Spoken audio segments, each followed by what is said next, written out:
Vale, en este vídeo vamos a ver cómo construir un objeto temporalmente llamando al constructor por si lo necesitamos solo un momento, ¿vale? Un objeto que necesitamos temporalmente.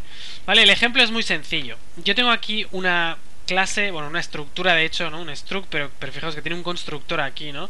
Un struct que son dos coordenadas 2D de hecho, ¿no? Con X e Y. ¿Vale? Aquí tenemos un constructor que lo que hace es inicializar utilizando la notación esta de subobjetos o de objetos dentro con los dos puntos, ¿vale? Inicializa X con X y con Y. Fijaos que he puesto un subrayado para distinguir cuál es cuál, ¿no? La X esta de aquí es el atributo y esta ahí es el atributo. Y luego el subrayado que es el parámetro, ¿vale? O sea que inicialices ahí. No hace nada más este constructor, ¿vale? Luego tengo una acción circunferencia que recibe una de estas objetos coordenadas y un radio y simplemente llama a la función miniwin de círculo y tal. Entonces yo para utilizar esta acción de aquí, ¿qué he hecho? Bueno, he redimensionado la ventana, he creado unas coordenadas de estas, un objeto cort que le llamo P como si fuera un punto, y he puesto X e Y a 200 y 200 y luego he invocado a la acción, ¿no? Eso es así de fácil. ¿Y qué hace este programa? Pues muy sencillo, lo compilamos y lo ejecutamos y sale esta cosa de aquí.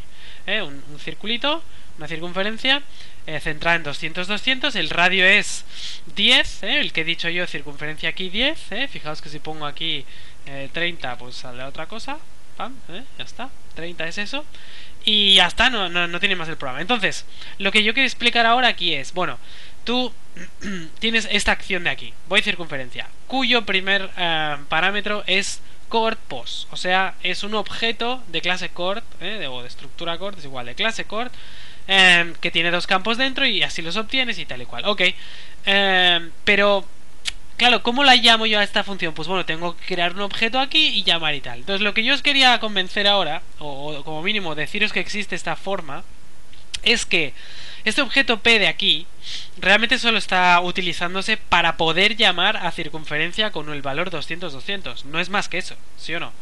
Entonces, cuando eso sucede, cuando un objeto solo se necesita temporalmente para una llamada de función en particular, ¿qué se puede hacer? Pues se hace lo siguiente. Se borra esta declaración de aquí y el objeto P ya no existe.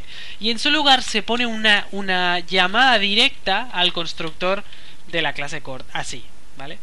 Entonces, ¿esto de aquí qué es exactamente? Esto es equivalente exactamente a lo que hemos hecho antes con P, pero implícito. Cuando yo escribo un constructor en la llamada a una función que requiere un objeto de ese tipo, lo que se hace es crear un objeto temporal utilizando los parámetros 200, 200 y se construye utilizando este constructor sin ningún problema, y ese objeto se pasa como primer parámetro de la acción circunferencia, y cuando salgo de la llamada, aquí no existe ningún P ni nada, porque no lo he necesitado, pero evidentemente podría volver a llamar a otro y poner otras coordenadas, por ejemplo 100, 250, ¿vale? ¿Y qué pasará? Pues saldrá otra circunferencia. Pero lo que me refiero es que no tengo que andar poniendo variables espúreas que no hacen nada más que contener parámetros que yo quiero pasar explícitamente así, con número, ¿vale? Entonces yo puedo llamar al constructor, puedo llamar a un constructor y eso me crea un objeto temporal, ¿vale? Que se utiliza para digamos, la llamada a la función, y eso ocurre normalmente en llamadas a función o en otros sitios a veces, ¿vale? Ahora os enseñaré un caso, ¿vale? Por ejemplo, caso del vector, ¿no? El vector, dices vector de enteros v no, es igual, lo vamos a dejar vacío. Imaginaos que quiero asignarle a este vector otro vector de 20 casillas donde cada casilla tiene un 5. Pues una manera que tengo de hacerlo es esta, fijaos. Llamo al constructor de vector con 20 casillas y 5 en cada una, y esta llamada de aquí crea un objeto temporal con todo eso y se lo asigna a v, ¿vale? O sea que ahora mismo es como si hubiera escrito exactamente esto, fijaos. Es como si hubiera puesto primero vectorin tmp, le llamaré 5, para que se vea que es temporal, le llamaré tmp, y hubiera hecho así. Pero claro, esto ocupa dos líneas y lo anterior ocupa una. Que si os habéis fijado es como copiar esto, lo corto aquí, pero entonces quito el nombre, quito el nombre y ya está. Así a lo mejor os acordaréis mejor, ¿no? ¿Vale? Entonces esto va perfecto porque puedes construir un vector en el momento. Os diré más, otro ejemplo interesante. Mira, un vector de vectores. A lo mejor alguien se ha preguntado alguna vez, dices, oye, pero entonces yo un vector de vectores, voy a crear un vector de vectores de 5 vectores, ¿y qué tienen dentro? Pues mirad, podéis poner aquí un vector de 5 casillas con menos unos. A ver, cuidado con esto, que ¿qué es esto? Esto es un vector donde cada casilla es otro vector, ¿eh? Y esos vectores de las casillas son de enteros. Por tanto tengo un vector de vectores. Entonces tengo 5 casillas en el vector grande que se llama v, ¿eh? Y cada casilla de esas es un vector de 5 casillas también donde hay un menos 1, ¿vale? ¿De acuerdo? Entonces, claro, ¿qué tiene que pasar? Que yo puedo hacer así, mira, v de 4, casilla 4 del vector grande, la última, y contiene un vector de 5 casillas. Donde la cuarta casilla es que, si hemos puesto menos 1 en todos, pues menos 1, ¿no? ¿Vale? Bueno, de hecho el CEOT no funciona en MiniWin y ahora estoy mezclando las dos cosas, pero no lo... Bueno, de hecho podríamos...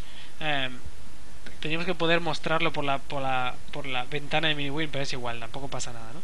¿Vale? Era un ejemplo, pero lo que me refiero es que aquí mismo hemos utilizado un objeto para inicializar todos los vectores, los 5 vectores que van dentro del vector grande, ¿no? Y aquí hemos utilizado el constructor este para indicar un vector que estamos asignando directamente a tal. Y aquí hemos puesto un cord, no sé qué, ¿no? En el caso del cord, pues hemos hecho la clase nosotros, pero aquí, pues la clase estaba hecha, ¿no? Es la de vector. En todos los casos, esencialmente es lo mismo. Cuando tú llamas directamente a un constructor como si fuera una expresión, en medio de un sitio donde se requiere un valor de ese tipo, se construye un objeto temporal, ¿eh? Que se utiliza específicamente para ese momento y ya está. O sea, es una forma cómoda, es una comodidad de hecho de C++ para poder invocar funciones con objetos que creas en el momento, ¿eh? Es una cosa de rapidez y de comodidad. Ya está, simplemente... Pero bueno, esto son tonterías, pero vas añadiendo y al final el código puede ser incomprensible por estas cositas, ¿no? Y en el fondo es importante conocer los detallitos, ¿vale? Y luego, si uno lo usa o no, pues no importa, pero bueno, si lo sabes, lo acabas utilizando, como siempre.